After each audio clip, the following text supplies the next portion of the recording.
After my last video of Bess's pack, I was deluged with inquiries, well, one inquiry on kit that I was wearing, or clothes that I've been wearing over the last few days, the last few trips that I've done when I've been away. So I've laid out my stuff around me here, Gizzy, in some sort of order. So I've Beth.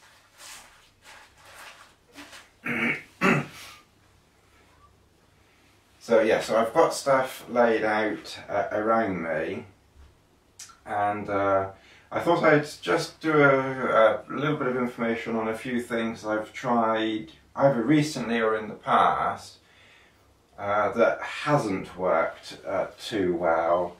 I tried these the North Face E-tip gloves yesterday around Cheddar, and Cheddar went down to about 2 or 3 degrees, and it was very, very windy, and my hands absolutely froze in these at the beginning of the walk. Mind you, they are a very thin glove, so if you're thinking of a glove that you can use your phone as a GPS with, and it's going to be cold, I'm afraid these will not keep your hands warm.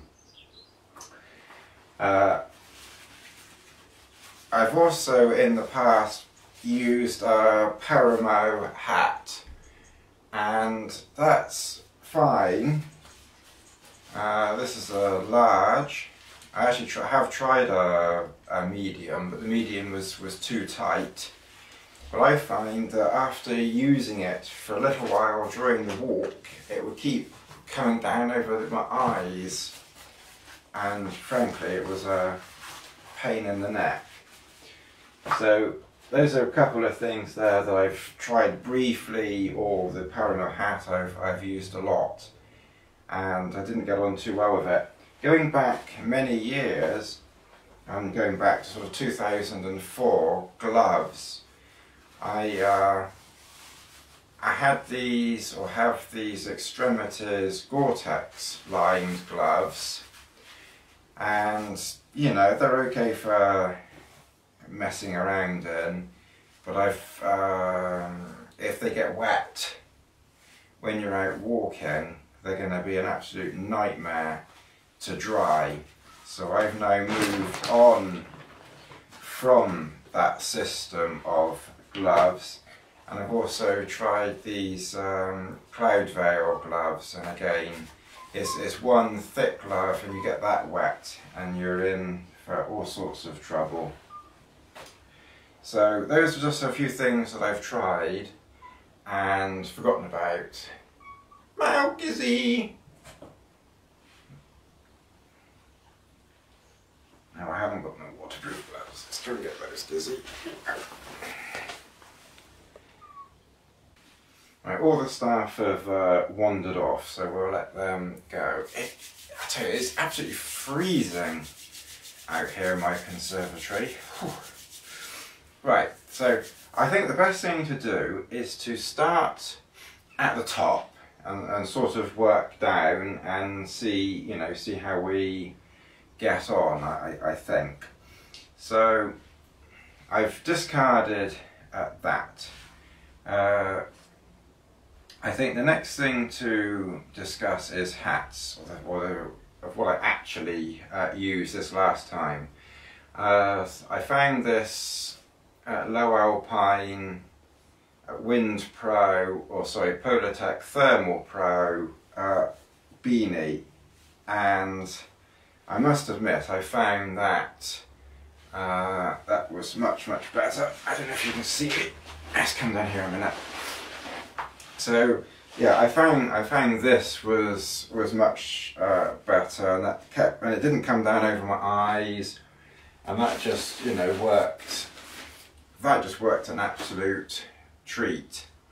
So the only downside with it was that it did ride up a little bit. Rather than coming down, it actually rode up a little bit. But I think I'd rather have something that rides up a bit and that I've got to pull down occasionally than something that keeps coming down over my eyes. And then of course when I had my coat on, I was able to put my hood up for a little extra protection there, and that was, you know, and that was fine. So that's hats done. I did have another light beanie hat, but that's not here, so that doesn't really matter.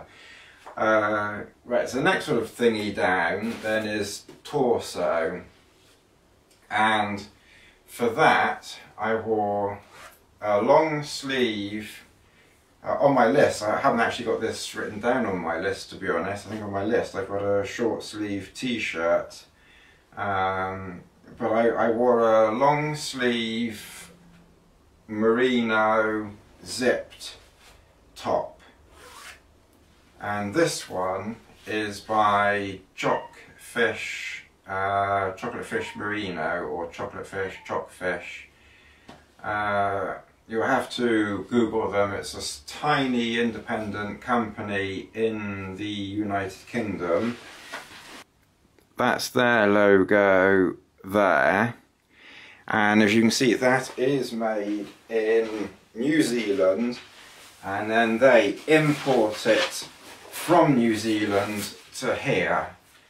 And this is arguably, and some would probably not even argue that it's arguably, but this is arguably the finest and best grade merino wool that you can get.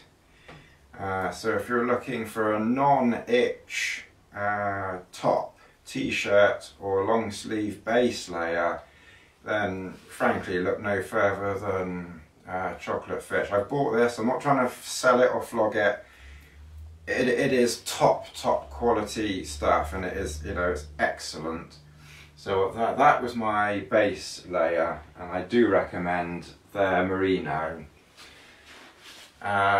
On top of that, because it was so cold, I had this Patagonia. This is something I've had for years actually. This is a Patagonia regulator. I think it's an R1. Although I could be wrong on that. I've had it so long I'm not 100% sure. It's got the grid pattern on the inside, and then there are sort of more breathable panels under the arms to help with breathability there. I mean, it's a fleece, so you hardly really need breathability anyway. The whole thing's going to be breathable. And then there's one big chest pocket there. And that's the pocket that I put my bottle of meths in. So I put my meths in that pocket, and then of course that's right next to my skin, well, over that, and that will help keep the meths warm. So if you're lighting meths, then you want to keep it in a pocket like that to keep the meths warm. I try not to repeat myself too much. I think I've said about keeping meths warm. In this jacket, or this top here. So that's what I wear, that's what I wore next. And then my coat was this, hello Gizzy, you've come in to be an inspector again? My coat was a Paramo Vista jacket.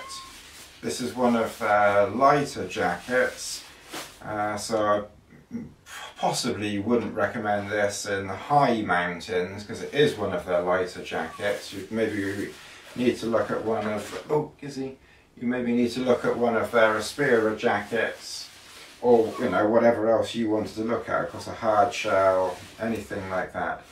But this Vista jacket worked perfectly for me. And again, of course, there was no rain, which you've seen in all the videos. You've seen the conditions that I was walking in. You know, it was freezing cold, and that kept me warm, and those 3 layers were all I wore all day long. I never needed to add anything to that at all. The only time I added anything was at night, and usually after I'd even set up. So technically this PhD down coat really doesn't belong in this video. This is more really in the kit video, but as it's clothing I thought I'd put it in here. So I just put this on at night just to keep me warm really once I was settled into the sleeping bag and my arms were sticking out of the sleeping bag. So that was really the only time that I needed to wear this.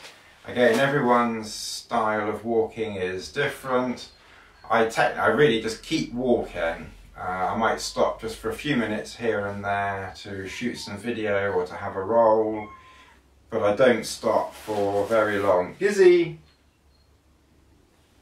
So I don't stop for very long at all. So if you're the sort of person that's going to be stopping quite often, or you're a slower walker than me, then this layering system may not work for you, and you may need to wear something like this or whatever. But I only needed to put that on at night, and I kept it in this Mountain Laurel Designs stuff sack, and it just stuffed in there quite nicely, and then was kept at the top of my pack. Right, so trousers.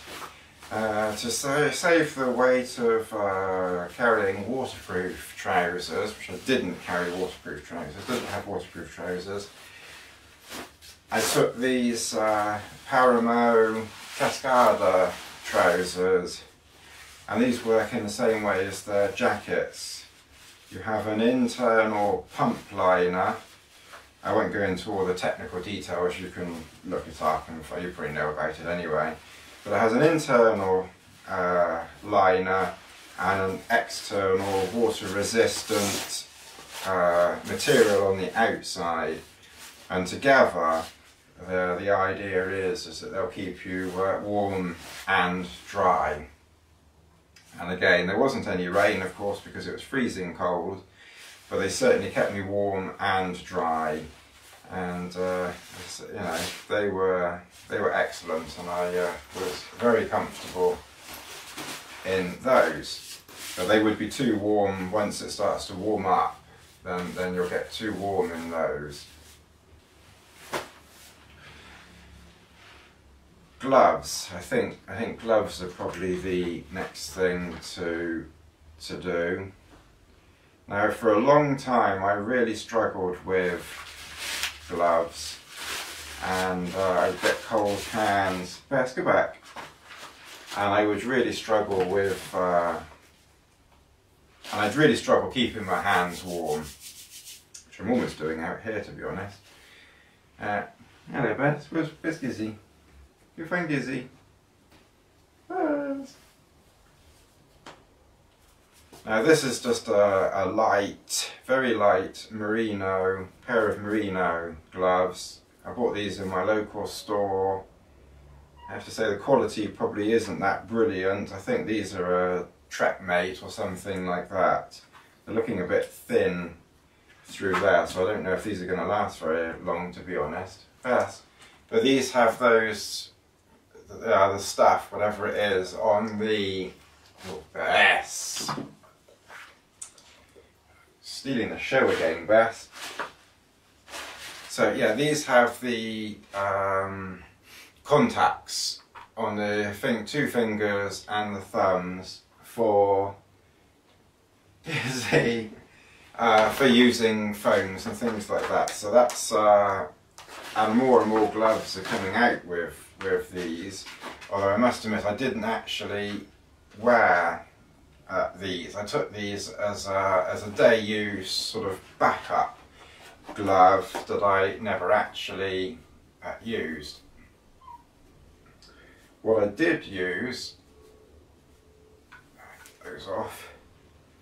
What I did use are these Outdoor Designs Wind Pro, Polartec Wind Pro. I think these are the Bora Aura Grip glove. And these are much, much thicker. The best, all you can see is your backside. Down. Good girl. Gizzy. Gizzy. Gizzy. Stay back. Gizzy, come here. You come here. No, you stay there, Beth. You stay there. Alright then, Gizzy. So, yes, these I got in medium, which are a little bit large for the hands. But then if my hands got really cold and I really needed a layering system, then by combining the two, you know, I'd have 2 layers of gloves straight away there. Although, as I say, I never actually needed to wear those. These by themselves, more often than not, were enough. Now, WinPro is more wind resistant than normal fleece, but it is still fleece, so it is not completely wind resistant by any stretch of the imagination. And when the wind chill kicks in and it gets really, really cold, my hands would start to cool off in these, and that's when these Mountain Laurel Designs Event mitts would come in handy. And these are really light and just fit over the top like that. And then you've got a waterproof, breathable, but most important on these trips that I was doing, windproof shell. And of course that would stop any wind getting through, and you'd then have a microclimate inside this, and my hands always warmed up very, very quickly. And then again, you know, you've seen the other videos, you know, you've seen that it went down to -5, wind chill -12 type of temperatures. And you know, this one glove with this shell was enough to keep my hands warm for all the walks that I did, you know, that I did in the winter. And I say I've tried all these fancy thick gloves and waterproof gloves. Sorry, they're rubbish. You know, you're much better off getting a thick fleece glove and some sort of barrier to go over the top of it. And again, if something like this gets wet, you're going to have absolute nightmares drying it out. Whereas if this gets wet, you know, you're going to dry that in absolutely no time. And of course, if the fleece gets wet, then at least it will, you know, dry out a hell of a lot better than those types of things. So this layering system for gloves, if it works for your body, then you know it works for me anyway. Whether it will work for you, I don't know, of course, but that certainly worked for me. Just one other thing on gloves. When I was packing up, in the last video I said that I was swapping gloves around. What I meant by that was I had my coat on and I kept one pair of gloves in a pocket, and I'd be wearing the other pair to do whatever I was doing. And as soon as that pair started to cool down, or my hands started to cool down, because you're touching things and cold gets through these quickly, I would then just put those in my coat pocket and then take out this pair that I'd been warming in my coat pocket and carry on working with those for a little while. And then again, when I started to get cold, I put those back in and put those back on. So that's what I meant by that. The other thing that I was doing, you may remember I mentioned this in a video a while ago, is surgical gloves. And these really actually are worth taking. I didn't think they'd be worth it, but they are. It's a lightweight, there's no weight to them at all. Waterproof barrier, and that is brilliant for rolling up tents, ground sheets, anything that's wet. And you know, if you don't have anything over your gloves are going to get soaked in no time, and then you're going to get freezing cold hands. So if you can get some surgical gloves or anything like that, put it over your glove, these surgical gloves won't fit over the thick glove, obviously. So that's where a thinner glove comes in handy. Put these over, and then you can put your tent away and all that sort of stuff, and it will stop your gloves getting soaked. So those I did use a few times. Right, down to feet now really. I don't know whether any of you or many of you have heard of Superfeet. If you haven't, check them out. I've been wearing Superfeet now since about 2003 or something like that.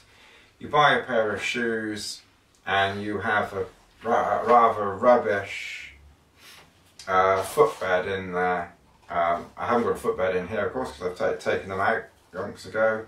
But take that footbed out and go and get some Superfeet. Any outdoor store will sell them, and they help support your foot, and they really are worth getting. You know, if you have bad ankles, bad knees, if you suffer from blisters or anything like that. I'm not saying that this will end all that, certainly won't, but these certainly do help support your foot. So I do recommend Superfeet. And then of course, as you know, on all my last trips I've been wearing trail shoes. Again, my style of walking is that I keep walking. I'm not stopping for very long at all. So, you know, my feet don't really get cold, but if I was stopping regularly, walking slowly, you know, that could be different. But for me, trail shoes work in the winter. And then of course you've seen my socks in other videos, but I put a Cormax liner sock on first. Then I put a merino sock, liner socks. So these are just liner socks. These are very thin liner socks. These aren't thick socks. I then put a merino liner sock on, and I then put the sealskin socks on over the top of that. And again, I know a lot of people don't like sealskins and everything, and in fact I have to stop myself. I've got to stop really saying what people do and don't like, because what other people do and don't like is their prerogative. It's got nothing to do with me, so really I shouldn't even be mentioning it. Sealskins work for me. You know, they may not work for you, but they do work for me in the conditions that I was using them in, and I had absolutely no regrets at all in taking those and wearing that. There's a few other things. I know some people use